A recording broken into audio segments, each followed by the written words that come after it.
Hello, everybody. Welcome to the Basalt's first channel. On today's episode, we're doing ITT, but I want to talk about something a little bit different for a little bit of this time here. Also, there is a secondary race at the halfway mark, but what I've been noticing is something interesting. How people look at different riders. What I was looking at, or what people sometimes misunderstand with how A riders, and this goes for B riders too, and down into C, but mainly focusing on A riders, how people observe A riders and how they just think, oh, you're an A, you're a good rider, you're a good racer. That's not really true. How you get to A is being a gifted athlete or not eating much food or just riding a ton and getting your watts per kilo. Sometimes you're not a racer, you're racing. I was watching somebody who was clearly there was a racer 16 seconds up the road with 2.5 kilometers to go, and that person was effectively gone. I told the guy, hey, well, first place is gone. You should really think about like going for second place. And at with 2.5 kilometers to go, he's still pulling at the front, doing 400 watts and not dropping the group of five. I wanted him to get second place, but I really wanted him to conserve his energy. But he wasn't doing that one. He was essentially maxing himself out at the very front of the race with 2.5 kilometers to go. It's like you're not, and he wasn't bringing back the first place rider, and he knew it too. So it's like his tactics were not very good. It's like he needed to go to the back of the group. I think the group was four people strong. May have only been only may have been three guys plus him. I'm not actually sure, but I wanted him to get second place. But I could realize that he was burning all of his energy with 2.5K to go, pushing the pace. It's like you gotta train your mind and your body to be like, okay, we don't have much time left in this race. I'm going for second place. I have to conserve my energy so I can sprint out the end. It's like, so you kind of have to watch A racers as a whole. That there are some A racers who are just there because they are really fit, and there's some A racers that are there because they're fit and they're really good at racing.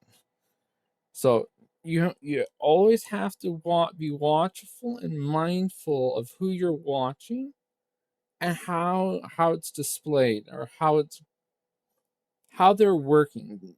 Don't just look at an A rider and say, I want to be like that person, because that can really get you into a bad mindset and not make you have really good races when you should be having good races.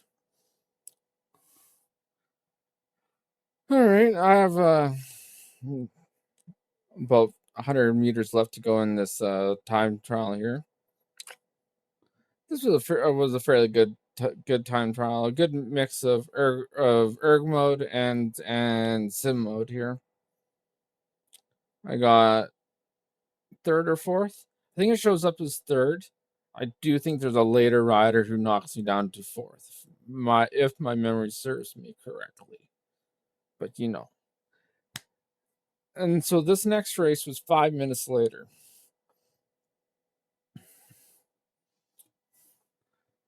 So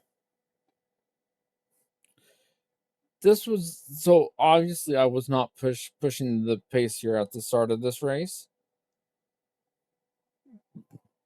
because I was absolutely thrashed from that time trial. So, memory serves me correctly, I almost got dropped here at the start, or at least like feeling like I was about to get dropped. So there,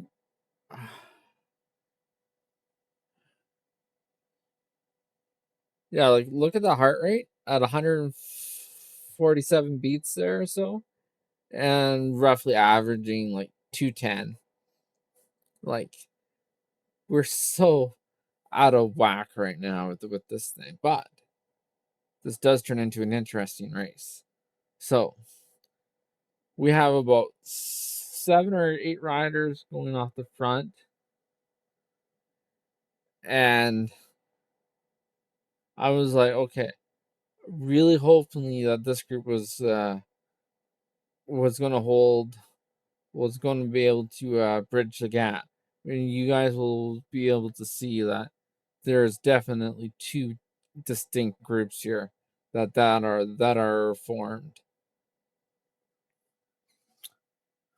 So I was about to give up the race here, and just sort of there's other guys that are giving up the race. Like you just saw that one guy fall right through the pack. So here, so you can clearly see I'm in 20th place here. I think it says 19.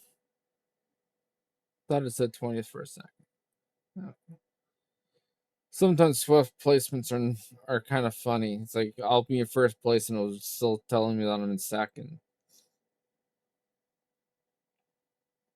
So we lost another rider there. Like riders are blowing up.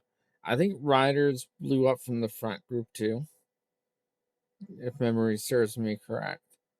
But here we lost another.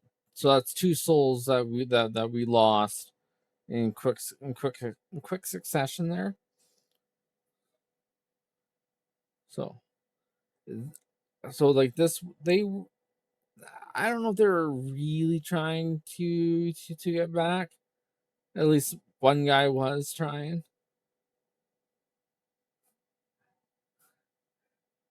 Then here's where I'm like, I realize that this group is no longer pushing the pace. That the group ahead is going away. It was a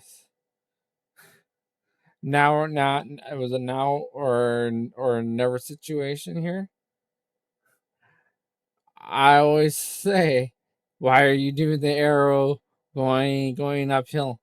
And I broke that rule. I hit that arrow and I'm like, I'm full sending this thing. And I'm going to try to bridge this gap.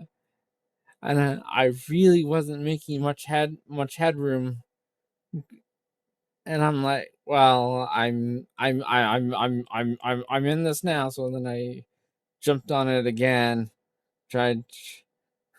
I think they relaxed just enough, and no one from the back group joined our group. So some of those guys who were sort of like semi trying, they never they never made it.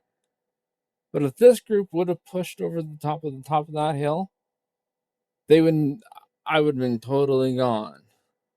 So, as all of you know, right there, right there, is where I love to full send it. Right.